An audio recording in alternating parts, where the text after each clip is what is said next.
जानते हैं आज की खबर के बारे में, जिसमें बताया गया है जिसमें जो हमारा डीपीडीपी एक्ट है उसके बारे में बात हम करेंगे। और इसी के साथ इसमें बताया गया है कि मतलब जितना भी ये डेटा को लेकर जो भी कानून है या फिर डेटा प्रोटेक्शन को लेकर जो है वो क्या क्या किया जा सकता है। तो ये इस खबर के बारे में हम जानेंगे जो आज जो चर्चा का विषय जो है वो लगातार बनी हुई है। क्या है खबर, इसके बारे में हम पहले जान लेते हैं। तो पेटांगन के हालिया पात्र के अनुसार व्यावसायिक रूप से उपलब्ध इस जो डेटा है उसको उपयोग करके अमेरिका सैन्य कर्मियों को निशाना जो है वो बनाया जा रहा है। यानी कि डेटा के जरिए अमेरिका की जो सेना है उसको निशाना बनाया जा रहा है। इसी के साथ सैन्य अधिकारियों द्वारा विस्तृत रूप से रिपोर्ट्स को संकेत मिलता है कि इस स्थान पर डेटा का उपयोग बलों के लिए विशेष रूप से युद्ध क्षेत्रों में तैनात बलों पर नजर रखने के लिए जो है वो लगातार किया जा रहा है। इसी के साथ बढ़ते हैं आगे की तरफ। तो खतरे की रिपोर्ट से यह भी पता चलता है कि विरोधी इस जानकारी का फायदा उठा रहे हैं, जिससे ये स्पष्ट होता है कि वैश्विक निगरानी अर्थव्यवस्था जो है वो आधुनिक युद्ध क्षेत्रों को कैसे प्रभावित कर रही है। तो अगर हम ये देखें मतलब हमारा जो डेटा है वो कहीं ना कहीं आज के टाइम पे इसको युद्ध के समय जो है वो यूज़ किया जा रहा है। तो इसके बारे में जो है वो ये खबर है। तो पेटांगन ने इससे कर्मियों की सुरक्षा को होने वाले खतरे पर जो है वो चिंता जताई है और इसी के साथ डेटा ब्रोकरों के खिलाफ जो है वो मजबूत सुरक्षा उपायों की मांग जो है वो की जा रही है। तो साइबर सुरक्षा से जो है वो क्या संबंध है इसका, तो अगर हम इसके बारे में जानें तो साइबर सुरक्षा इस समय एक गंभीर पहलू है जिसे डिजिटल निगरानी भी कहा जा सकता है। डेटा प्राइवेसी और सुरक्षा को लेकर इसमें बात की जा रही है। तो स्मार्टफोन ऐप्स और डिजिटल विज्ञापन के जो नेटवर्क हैं वो लगातार यूजर का लोकेशन डेटा इकट्ठा कर रहे हैं। जब ये संवेदनशील डेटा जो है वो, जबकि ये जो डेटा उनके पास जा रहा है वो ये सुरक्षित नहीं होता है और इसे डेटा ब्रोकर्स जो है, डेटा ब्रोकर्स को जो है वो बेच दिया जाता है। तो ये डेटा ब्रीच का जोखिम जो है वो पैदा कर सकता है।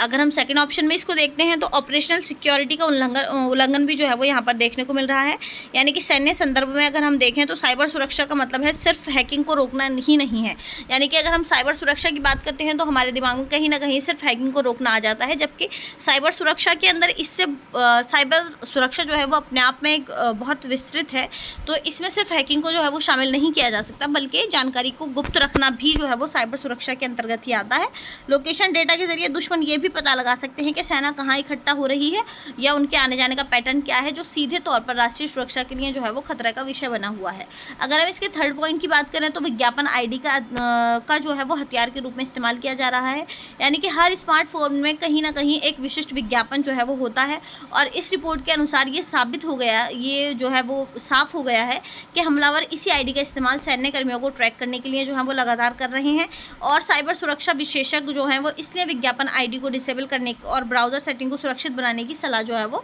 दे रहे हैं। यानी कि साइबर सुरक्षा के जो विशेषज्ञ हैं तो उनके द्वारा ये सलाह दी जा रही है कि जितने भी ये विज्ञापन आईडी हैं इनको जो है वो डिसेबल कर देना चाहिए ब्राउज़र सेटिंग से। तो अगर हम फोर्थ इसके पॉइंट की बात करें तो तकनीकी कमजोरियों का फ़ायदा भी जो है वो यहाँ पर उठाया जा रहा है। यानी कि दुश्मन देख या हैकर्स जो है वो सीधे तौर पर सैन्य प्रणालियों को हैक करने के बजाय कम सुरक्षित कमर्शियल ऐप्स जो हैं जैसे कि फिटनेस ट्रैकर या मैप है, तो इनकी ऐप्स की कमियों का जो है वो फ़ायदा उठाकर जासूसी करते हैं और ये सप्लाई चेन अटैक का एक रूप है जहां पर मुख्य लक्ष्य तक पहुंचने के लिए तीसरे पक्ष का इस्तेमाल जो है वो किया जा सकता है। जैसे कि अगर हम इसका एग्जांपल देखें तो हमने अभी ईरान और जो मतलब अमेरिका की जो लड़ाई थी उसके बीच में हमने जो खबर सुनी थी कि मतलब इजराइल के मोसाद के जो लोग हैं वो वहाँ पर मतलब ईरान में जो है वो फैले हुए थे और वहाँ मतलब उनके जो सिस्टम है उसको हैक कर लिया गया था। तो कहीं ना कहीं मतलब ये इसी तरीके से इसका यूज़ जो है वो किया जा रहा है। तो अगर हम इस निष्कर्ष देखें इस मामले का तो ये दिखाता है कैसे निजी जो डेटा है उसकी सुरक्षा की कमी एक बड़े साइबर भौतिक खतरे में जो है वो बदल सकती है, जहां डिजिटल डेटा का उपयोग करके वास्तविक दुनिया में जो है वो हमले किए जा सकते हैं, जिसमें ड्रोन या मिसाइल के हमले भी जो है वो शामिल हो सकते हैं। अगर हम इसको राष्ट्रीय सुरक्षा से इसको हम संबंधित माने तो हम किस तरह इसको देखेंगे। तो हाल ही में मई 2026 में जारी एक रिपोर्ट और पेटांगन के पात्र के अनुसार जो है वो ये बताया गया है कि अमेरिका सैन्य कर्मियों और उनके स्मार्टफोन के लोकेशन डेटा के जरिए निशाना बनाया जा रहा है। इस सुरक्षा की जो है वो मुख्य बातें निम्नलिखित तौर पर हैं। तो सबसे पहले हम जानेंगे डेटा के स्रोत के बारे में। तो विज्ञापन तकनीक और स्मार्टफोन जो ऐप्स हैं उनके द्वारा इकट्ठा किया गया व्यावसायिक डाटा, जिसमें डेटा ब्रोकर्स भी जो हैं वो इसमें शामिल हैं। और अगर हम इसके खतरे की बात करें तो दुश्मन देश या समूह जो है वो इस डेटा का उपयोग सैनिकों की आवाजाही और उनके इकट्ठा होने के स्थान और दैनिक दिनचर्या को ट्रैक करने के लिए जो है वो कर रहे हैं। इसके साथ अगर हम इसके संभावित मामले की बात करें तो इस सटीक जानकारी का उपयोग मिसाइल अगर हम संभावित हमले की इसमें बात करें तो इस सटीक जानकारी का जो है वो उपयोग मिसाइल हमले के लिए, ड्रोन हमलों या फिर जासूसी के लिए भी जो है वो किया जा रहा है। अगर हम कानूनी चिंताओं की इसमें बात करें इस पॉइंट की, तो अमेरिका सांसदों जैसे सीनेटर रॉन बेडन है, एडटेक जो उद्योग हैं उनको राष्ट्रीय सुरक्षा का खतरा मानने की मांग जो है वो की है, और पेटांगन से तुरंत सुरक्षा उपाय के लागू करने को जो है वो कहा गया है। डिजिटल वॉरफेयर की अगर हम बात करें तो ये खबर जो है वो आधुनिक डिजिटल वॉरफेयर का एक गंभीर उदाहरण है। यहाँ बताया गया है कि कैसे एक सामान्य स्मार्टफोन डिजिटल युद्ध के मैदान में जो है वो एक घातक हथियार बन सकता है। डिजिटल वॉरफेयर से जुड़ाव के जो मुख्य बिंदु हैं इसके बारे में अगर हम जानें तो डेटा का हथियार बनाना, यानी कि आधुनिक युद्ध में जो है वो केवल मिसाइल को ही हथियार के रूप में इस्तेमाल नहीं किया जाता, बल्कि आपकी लोकेशन का डेटा जो सामान्य ऐप से इकट्ठा किया जाता है और इसी के साथ दुश्मन के लिए एक जासूसी का उपकरण के रूप में जो है वो ये काम करता है। पैटर्न ऑफ लाइफ की अगर हम इसमें बात करें तो विज्ञापन कंपनियां जिस डेटा का उपयोग आपको विज्ञापन दिखाने के लिए करती हैं, वही डेटा जो है वो दुश्मन को ये बता सकता है कि सेना की टुकड़ियां कहाँ जमा होती हैं और उनके आने जाने का रास्ता क्या है, या फिर उनका बेस का नक्शा जो है वो कैसा है। ये सभी जानकारियाँ जो है वो डेटा के जरिए इकट्ठा की जा सकती हैं। खुफिया जानकारी की अगर हम बात करें तो खुफिया जानकारी की खरीद में दुश्मन को अब जासूस भेजने की ज़रूरत नहीं है, यानी हर जगह दुश्मन को जो है वो अपने जासूस भेजने की ज़रूरत नहीं पड़ती है, बल्कि वो डेटा ब्रोकर से बहुत कम कीमत में जो है वो लोकेशन डेटा को खरीद कर ये जान सकते हैं कि गुप्त ठिकानों पर जो है वो क्या हलचल हो रही है। अगर हम इसके सटीक हमले की बात करें तो यानी कि इनके ज़रिए पेटांगन के पत्र के अनुसार ये भी बताया गया है कि इसी लोकेशन डेटा का इस्तेमाल जो है वो दुश्मन देश ड्रोन, मिसाइल या फिर सड़क किनारे बम हमलों को अंजाम देने के लिए कर सकते हैं, क्योंकि उन्हें सैनिकों की स्थिति का सटीक मतलब बिल्कुल एग्जैक्ट उनको जो है वो पता होता है कि सेना जो है वो कहाँ रुकी हुई है, तो इसीलिए उनके हमले जो हैं वो एग्जैक्ट उसी जगह पर जो है वो किए जा सकते हैं। तो कानून का मुख्य प्रावधान की अगर हम बात करें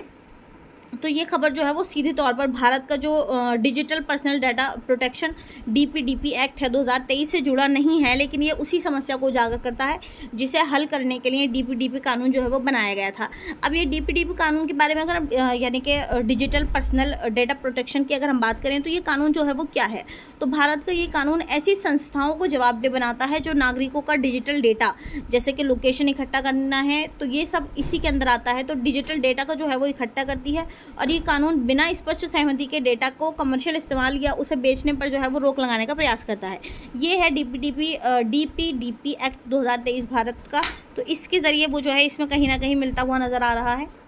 तो अगर हम कानून के मुख्य प्रावधान की बात करें तो कानून के मुख्य प्रावधान का महत्व इसमें हमें देखने को मिल रहा है कि अमेरिका सेना से जुड़े इस मामले में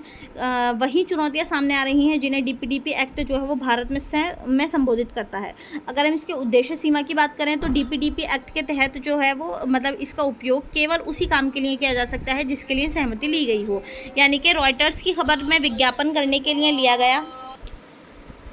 DPDP एक्ट के तहत जो है वो मतलब डेटा का उपयोग केवल उसी काम के लिए किया जा सकता है जिसके लिए सहमति ली गई हो। रॉयटर्स की खबर की अगर हम बात करें तो उनके विज्ञापन के लिए कहा गया है कि लोकेशन डेटा जो है वो सुरक्षा जोखिम बन गया है, जो उद्देश्य से भटकाव का उदाहरण जो है वो बनता है। अगर हम डेटा सुरक्षा के उपयोग की बात करें तो ये एक्ट संस्थाओं को डेटा की सुरक्षा के कड़े कदम उठाने का निर्देश जो है वो देता है। इसी के साथ इस मामले में अमेरिका सांसदों ने जो है वो अब चिंता जताई है कि एडटेक कंपनियां जो हैं वो अब एक राष्ट्रीय सुरक्षा का खतरा जो है वो बन गई हैं। सीमा पर डेटा ट्रांसफर की अगर हम बात करें तो भारत का ये एक्ट सरकारों को संवेदनशील डेटा को बाहरी देशों में भेजने पर रोक लगाने का अधिकार देता है ताकि डेटा जो है विदेशी हाथों में ना पड़े। संक्षेप में ये खबर दर्शाती है कि डेटा सुरक्षा जो है वो केवल व्यक्तिगत गोपनीयता का मामला नहीं है बल्कि राष्ट्रीय सुरक्षा के लिए भी अत्यंत ज़रूरी है। यही कारण है कि भारत ने DPDP एक्ट को जो है वो लागू किया था, और कहीं ना कहीं अमेरिका का जो भी ये बयान आया है अभी जो अमेरिकी सेना को लेकर जो सुरक्षा को लेकर जो मतलब कमियां जताई जा रही हैं या फिर डेटा सुरक्षा को लेकर जो भी बताया जा रहा है, तो ये कहीं ना कहीं DPDP एक्ट से जो है वो जुड़ता हुआ हमें भारत के अगर हम संक्षेप में देखें तो ये DPDP एक्ट से जो है वो जुड़ता हुआ नज़र आ रहा है। तो आज के लिए इतना ही, मिलते हैं नेक्स्ट वीडियो में, तब तक के लिए बाय।